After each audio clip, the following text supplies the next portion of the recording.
main event. Wayfair's Black Friday Savings Spectacular is here. Right now, get up to 80% off furniture and cookware, holiday decor, and... Hi, I'm John Green. This is Crash Course U.S. History, and today we're going to continue our extensive look at American capitalism. Mr.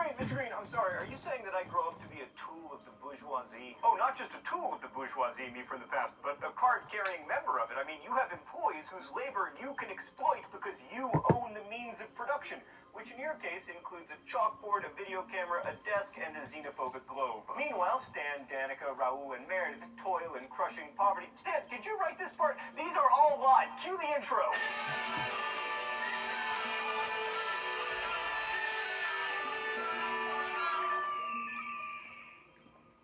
So last week we saw how commercial farming transformed the American West and gave us mythical cowboys and unfortunately not so mythical Indian reservations. Today we leave the sticks and head for the cities, as so many Americans and immigrants have done throughout this nation's history. I mean, we may like to imagine that the history of America is all go west, young man, but in fact, from Mark Twain to pretty much every hipster in Brooklyn, it's the opposite. So population was growing everywhere in America after 1850. Following a major economic downturn in the 1890s, farm prices made a comeback, and that drew more and more people out west to take part in what would eventually be called agriculture's golden age. Although, to be fair, agriculture's real golden age was in like 3000 BCE, when Mesopotamians were like, dude, if we planted these in rows, we could have more of it than we could eat. So it was really more of a second golden age. But anyway, more than 1 million land claims were filed under the Homestead Act in the 1890s, and between 1900 and 1910, the populations of Texas and Oklahoma together increased by almost 2 million people. And another 800,000 people moved into Kansas, the Dakotas, and Nebraska. That's right, people moved to Nebraska. Sorry, I just hadn't yet offended Nebraskans. I'm looking to get through the list before the end of the year. But one of the central reasons that so many people moved out west was that the demand for agricultural products was increasing due to the growth of cities. In 1880, 20% of the American population lived in cities, and there were 12 cities with a population over 100,000 people. This rose to 18 cities in 1900, with the percentage of urban dwellers rising to 38%. And by 1920, 68% of Americans lived in cities, and 26 cities had a population over 100,000. So in the 40 years around the turn of the 20th century, America became the world's largest industrial power and went from being predominantly rural to largely urban. This is, to use a technical historian term, a really big deal, because it didn't just make cities possible, but also their products. It's no coincidence that while all this was happening, we were getting cool stuff like electric lights and moving picture cameras, neither of which were invented by Thomas Edison. I don't know if you've noticed, but suddenly there are a lot more photographs in Crash Course U.S. History B-roll. So the city leading the way in this urban growth was New York, especially after Manhattan was consolidated with Brooklyn and the Bronx, Queens, and Staten Island in 1898. At the turn of the century, the population of the 23 square miles of Manhattan Island was over 2 million, and the combined 5 boroughs had a population over 4 million. But while New York gets most of the attention in this time period, and all time periods since, it wasn't alone in experiencing massive growth. Like my old hometown of Chicago, after basically burning to the ground in 1871, became the second largest city in America by the 1890s. Also, they reversed the flow of the freaking Chicago River, probably the second most impressive feat in Chicago at the time, the first being that the Cubs won 2 World Series. Even though I'm sorely tempted to chalk up the growth of these metropolises to a combination of better nutrition and a rise in scootily pooping, I'm gonna have to bow to stupid historical accuracy and tell you that much of the growth had to do with the phenomenon that this period is most known for: immigration. Of course, by the end of the 19th century, immigration was not a new phenomenon in the United States. After the first wave of colonization by English people and Spanish people and other Europeans, there was a new wave of Scandinavians, French people, and especially the Irish. Most of you probably know about the potato famine of the 1840s that led 1 million Irish men and women to flee. If you don't know about it, it was awful. And the second largest wave of immigrants was made up of German speakers, including a number of liberals who left after the abortive revolutions of 1848. Alright, let's go to the thought bubble. The Irish had primarily been farmers in the motherland, but in America they tended to stay in cities like New York and Boston. Most of the men began their working lives as low-wage, unskilled laborers, but over time they came to have much more varied job opportunities. Irish immigrant women worked too, some in factories or as domestic servants in the homes of the growing upper class. Many women actually preferred the freedom that factory labor provided, and one Irish factory woman compared her life to that of a servant by saying, "Our day is 10 hours long, but when it's done, and we can do what we like with the evenings." That's what I've heard from every nice girl that's tried service. You're never sure that your your soul is your own, except when you're out of the house. Most German speakers had been farmers in their home countries and would remain farmers in the U.S., but a number of skilled artisans also came. They tended to stay in cities and make a go of entrepreneurship. Bismarck himself saw emigration from Germany as a good thing, saying, "The better it goes for us, the higher the volume of emigration."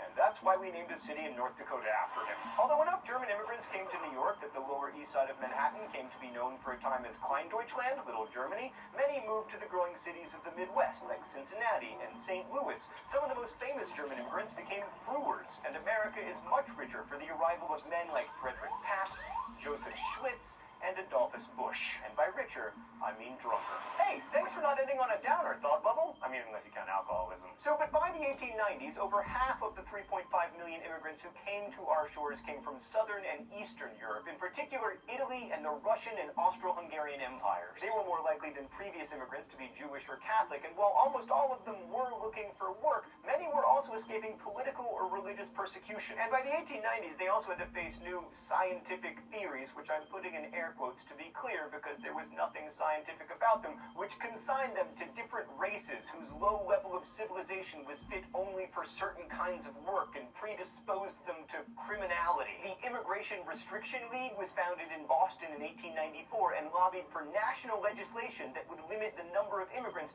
and one such law even passed Congress in 1897, only to be vetoed by President Grover Cleveland. Good work, Grover. You know, his first name was Stephen, but he called himself Grover. I would have made a different choice. But before you get too excited about Grover Cleveland, Congress and the president were able to agree on one group of immigrants to discriminate against: the Chinese. Chinese immigrants, overwhelmingly male, had been coming to the United States, mostly to the West, since the 1850s to work in mines and on the railroads. They were viewed with suspicion because they looked different, spoke a different language, and they had strange habits, like regular bathing. By the time the Chinese Exclusion Act went into effect in 1882, there were 105,000 people of Chinese descent living in the United States, mainly in cities on the West Coast. San Francisco refused to educate Asians until the state Supreme Court ordered them to do so, and even then the city responded by setting up segregated schools. The immigrants fought back through the courts. In 1886, in the case of Yik Wo versus Hopkins, the United States Supreme Court ordered San Francisco to grant Chinese-operated laundries licenses to operate. Then in 1898, in United States versus Wong Kim Ark, the court ruled that American-born children of Chinese immigrants were entitled to citizenship under the 14th Amendment, which should have been a duh, but wasn't. We've been hard on the Supreme Court here at Crash Course, but those were two good decisions.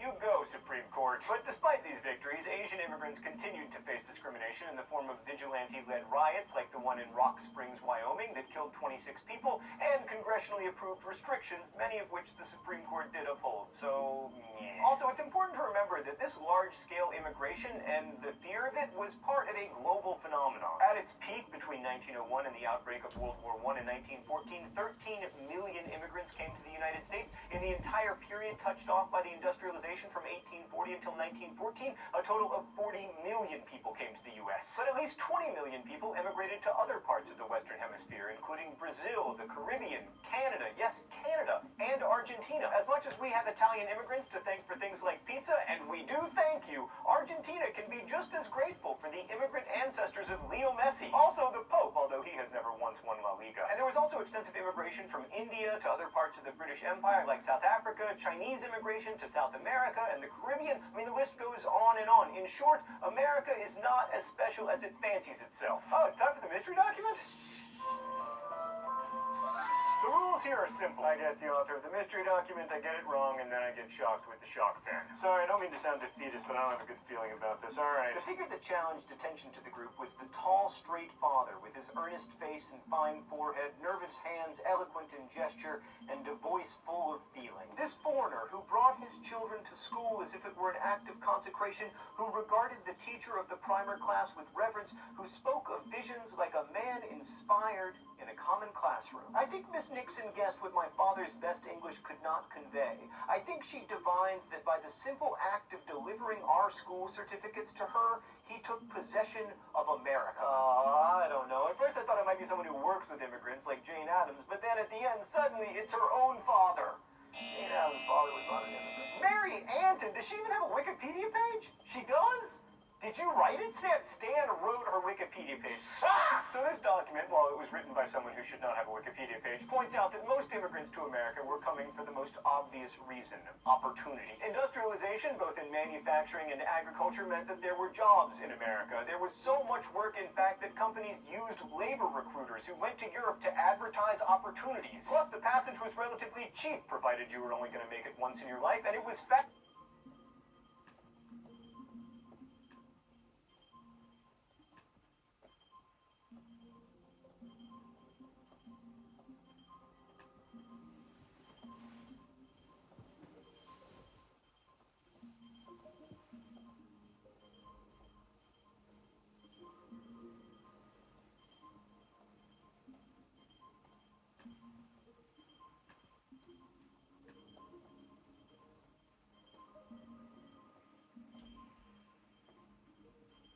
Following a firestorm of controversy around his allegations of sexual misconduct with an underage girl, former Representative Matt Gaetz has now withdrawn from his consideration for Trump's Attorney General.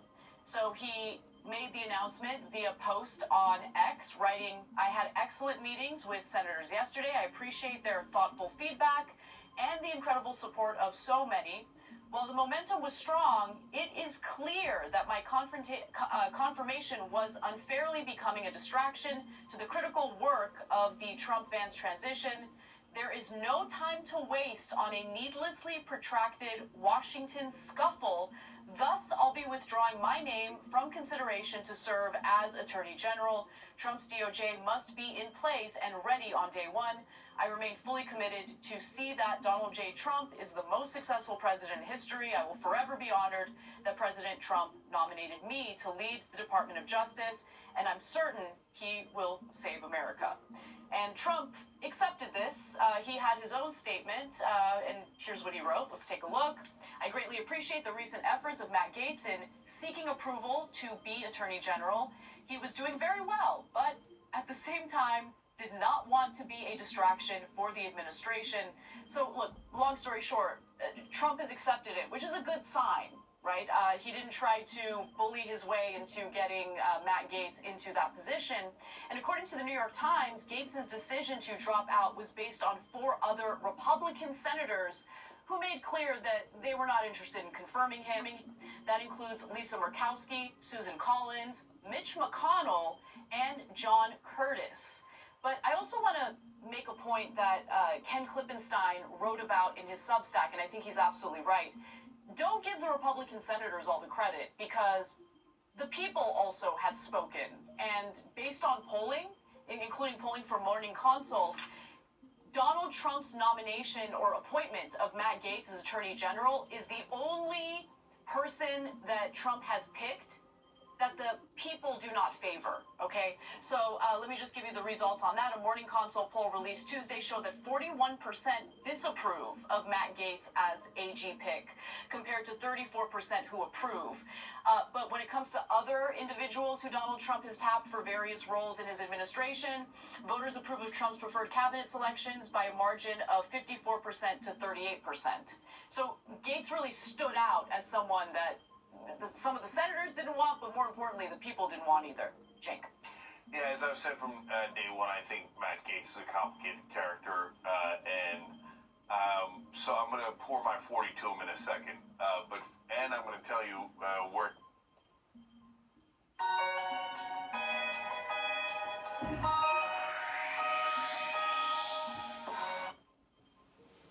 where he might go next, which might be a bit disastrous. So buckle up for that one. But there's 2 potential main reasons why he might have stepped down here, because it's pretty unlike Matt Gaetz to shy away from a fight, right? So he was ready for this fight.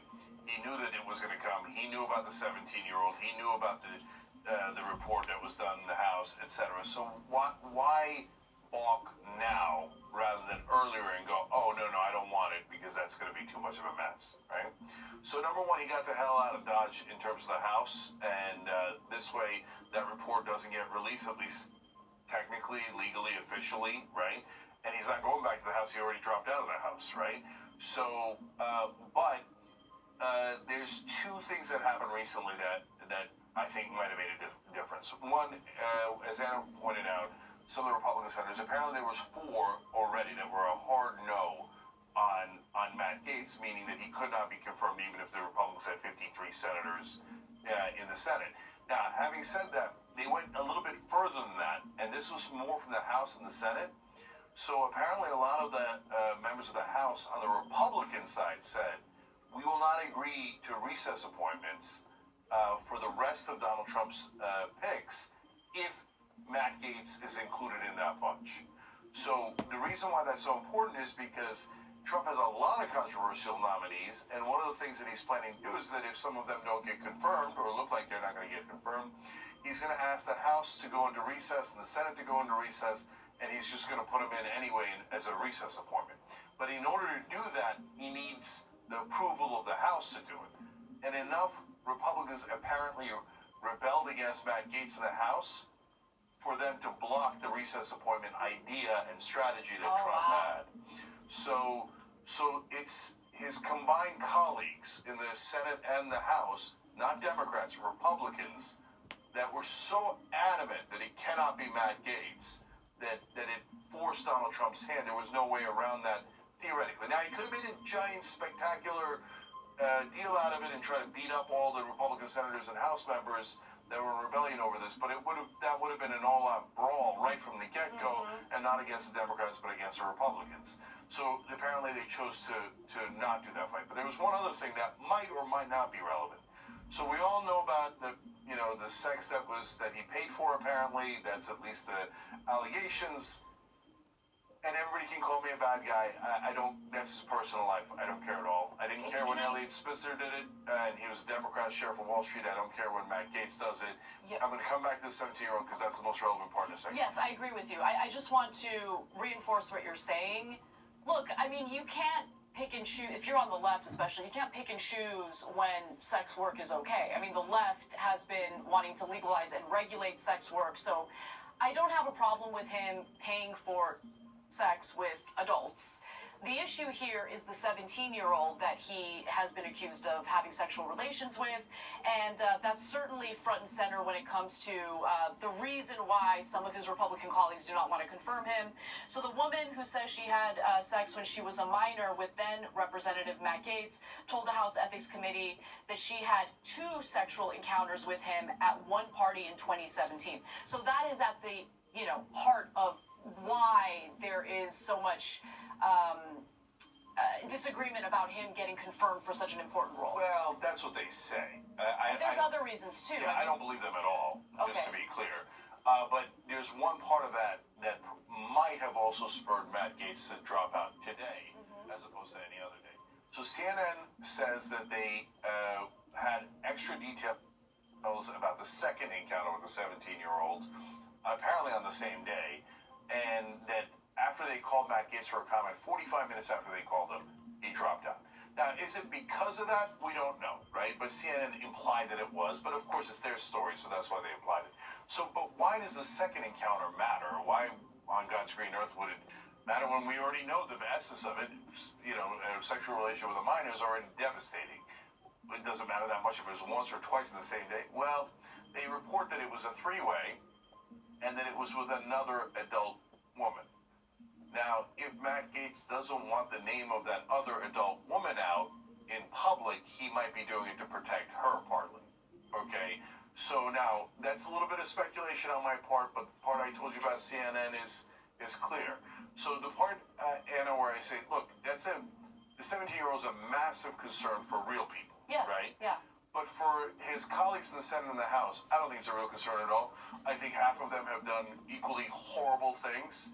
I think they're using it as an excuse. Yeah, I agree. And I think that the real heart of the problem and why I'm conflicted about it, when you think like, why? You don't agree with 10,000 things that Matt Gaetz has said, and he's done these terrible, obnoxious things in terms of the 17-year-old. So why bother even...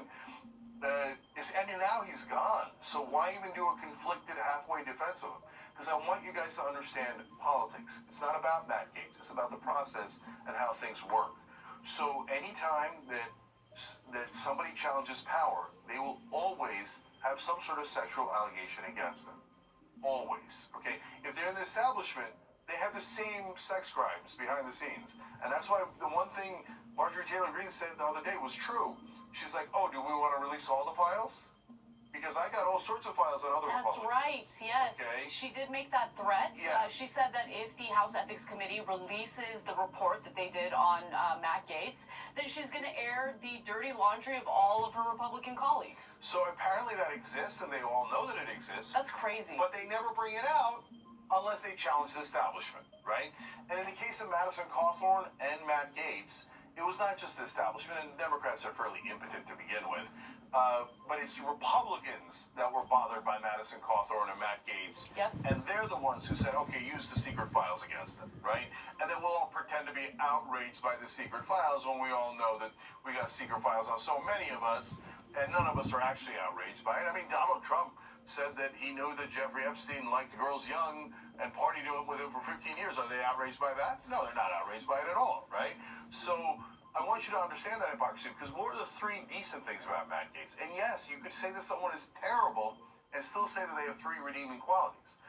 He genuinely proposed anti-corruption bills that progressive Democrats signed on to. They were good bills, both in terms of conflict of interest on the stock trading, but also in getting money out of politics to some degree, or at least limiting it. It was shocking that Matt Gaetz signed on to that. He was genuinely anti-war. He challenged Trump, which almost no Republican did when Trump was in his first term, not to bomb Iran. That was shocking, right? And so the establishment hates both of those things. His Republican colleagues hate both of those things. And what's the last thing he did? He challenged, sometimes comically and ridiculously and absurdly, but sometimes courageously, he challenged his own Republican colleagues. Now, what have I been asking just Democrats to do all this time? Challenge your colleagues. But there's a price to pay when you challenge your colleagues. And That's this why is the people don't price. do it. That's why people don't do it. That's in why people Congress. don't do it, right? Yeah. Because they're afraid. They're not afraid necessarily of sex scandals, right? But they're afraid that it's going to have consequences. And this is the consequences. So understand that Matt Gaetz did not lose this position because of the sex with the 17-year-old, or because the American people were upset with him, or because of his truly outrageous positions. No, he lost the position because his fellow dirty Republican colleagues were so corrupt that they were bothered that he was slightly not corrupt on some of these issues and challenged them on it. So that's what actually happened here. Yeah, I mean, he was absolutely loathed in D.C. There's no question about that. Asked about Gaetz' withdrawal, Senator Roger Wicker, a Republican from Mississippi, gave a prolonged and silent smile. So now the question is, what's in store for Matt Gaetz? What's in store for his future? What is he planning on doing next? Well, apparently Fox News is already coming up with some ideas. Let's take a look. So he resigned from the 118th Congress, and when he gave his speech on the House floor announcing that resignation, he said, I do not intend to take the oath of office for the same office in the 119th Congress. So you have to ask, does he now take that back and try to be a congressman, or does he go away? He said, but you caught what he said, the same office. Yeah. DeSantis has to appoint, if Michael Waltz, congressman, moves on in his nominated post,